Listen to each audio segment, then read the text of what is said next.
Silakan Dari Bang Bang Sumat. Sumat, Bang. Silakan Bang Sumat. Iya.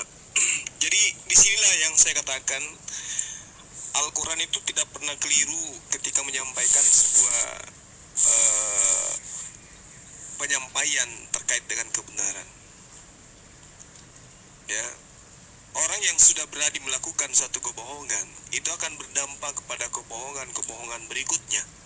Ketika saudara-saudara kita mengatakan Yesus itu adalah anak domba, faktanya Yesus itu adalah anak manusia. Dan pengakuan Yesus sendiri ketika ditanyai oleh imam, ya, dia mengatakan bahwa engkau telah mengatakan itu, kata Yesus. Sesungguhnya anak manusia, engkau akan melihat anak manusia duduk di sebelah kanan yang maha kuasa. Di langit pun, Pak, Yesus sebagai anak manusia.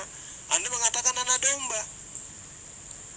Nah, sedangkan Yesus di zamannya mengajarkan penebusan persembahan itu harus berdasarkan terhadap pengajaran Nabi Musa.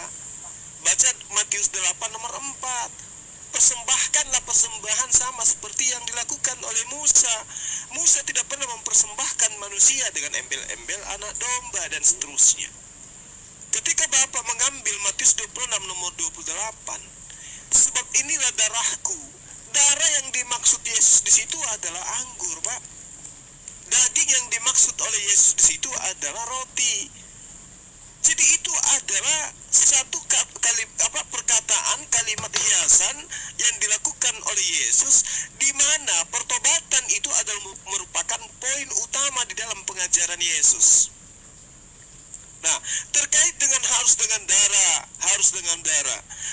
Bapak, di dalam kitabnya orang Yahudi 2 Samuel 12 nomor 13, dosa Daud itu dihapuskan bukan dengan darah, tapi dengan cukup bertaubat. Artinya bahwasanya ketika kita mengatakan dosa itu harus dengan darah, faktanya tidak demikian. 2 Samuel 12 nomor 13. Lalu berkata Daud kepada Nathan, aku sudah berdosa kepada Tuhan. Dan Nathan berkata kepada Daud, Tuhan telah menjauhkan dosamu itu, engkau tidak akan mati. Belum lagi ketika kita melihat di dalam kitab Yeremia 31, aku tidak akan mengingat-ingat dosa mereka lagi, aku telah menghapuskan dosa-dosa mereka. Berarti tidak perlu lagi ada penebusan manusia di atas tiang salib. Belum lagi ketika yang saya katakan tadi, wa yuzakihim, baginda Rasulullah Muhammad SAW mengajarkan manusia agar suci dalam dosa. Dengan cara apa? Dengan amalan-amalan baik. Ternyata amalan baik itu bisa menggugurkan dosa-dosa. Sama seperti Amsal 10 nomor 2, Amsal 11 nomor 4. Dengan berinfak, dengan bersedekah, orang punya dosa itu bisa terampuni. Artinya pertobatan yang dibutuhkan bukan darah. Lagian kalau konsep darah yang Anda jajakan di sini, saya katakan kepada saudara, dosa manusia yang dihapuskan yang digenapi dengan apa yang dilakukan oleh darah Yesus di atas tiang salib, ya, itu tidak sesuai dengan fakta. Ketika Yesus datang menebus dosa manusia di atas tiang salib, itu dikatakan sebagai agar manusia itu tidak jatuh ke dalam maut, agar manusia itu tidak lagi mengalami kematian. Faktanya Yesus mati di atas tiang salib, orang Kristen masih bermatian, dosa-dosa masih merajalela di mana-mana. Jadi misinya itu tidak sesuai dengan apa yang digaung-gaungkan. Jadi poin yang ingin saya katakan di sini pada Bapak, bahwasanya di dalam pengajaran kitabnya orang Yahudi dan Yesus, dosa bisa ditebus ya dengan mempersembahkan hewan, bukan mempersembahkan darah manusia. Demikian. Silakan Bang Bahar. Baik, terima kasih. Nah, lagi-lagi mengarah kepada dosa ini untuk membuat sebuah kesimpulan bahwa tidak ada yang melakukan dosa manusia manapun kecuali dari adanya yaitu Yesus sendiri. Oke, jika memang seperti itu, apakah mencuri tersebut tidak berdosa? Berdosa. Agama manapun ketika ditanya apakah mencuri itu berdosa? Berdosa. Apakah mengambil hak orang lain itu berdosa? Pasti berdosa. Apakah ada ayatnya? Yesus sendiri mengembalikan keledai. Hingga detik ini, dari gajah melahirkan onta atau ayam akan pernah didapatkan adanya ayat pengembalian keledai. Apakah bisa dikatakan beliau mencuri? Apakah bisa dikatakan beliau tersebut mengambil hak orang lain? Tidak ada sama sekali ayatnya. Apakah itu bisa dikatakan tidak berdosa? Berdosa, suatu hal yang ironis, yang bisa mengampuni dosa tetapi melakukan dosa.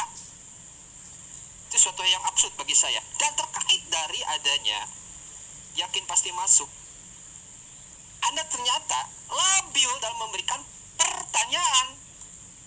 Anda tadi menanyakan dasarnya, yang keduanya tolong dong, Anda itu usia berapa sih?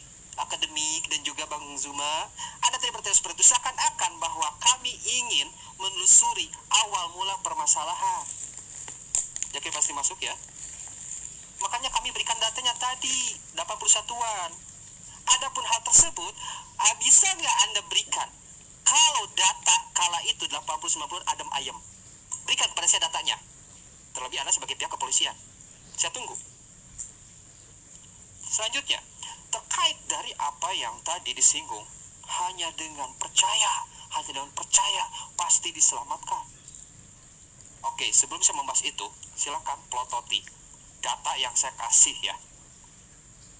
Mumpung masih ada ininya.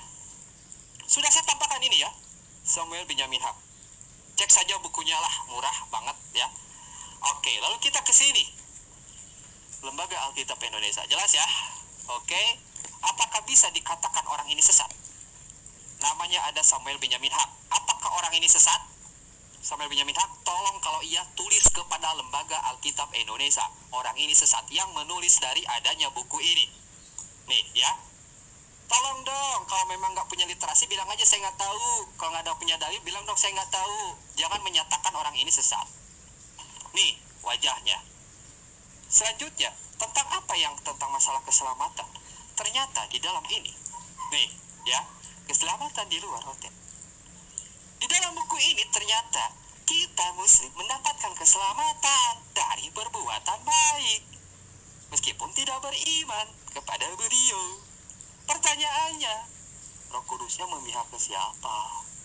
Ke Pak Erastus atau kepada kalian? Roh Kudusnya yang memberikan ilham. Anda mau menyatakan beliau ini sesat, padahal beliau ini sudah makan bangku sekolah. Mau menyatakan termasuk pula dari adanya ini Benyamin Haq, yang sudah masuk ke dalam Lembaga Alkitab Indonesia sebagai bahan pengawas nih ya. Nggak percaya pengawas ini, tolong dong kedepankan literasi. Jangan menyatakan oh itu kan gampang, buku itu banyak. Iya, tapi mau menyatakan mereka ini sesat? Mereka ini sesat? Mau nggak? Jadi jangan dikira kita nggak tahu tetek banget tentang kalian, termasuk sumber-sumbernya. Terima kasih. Waktu habis.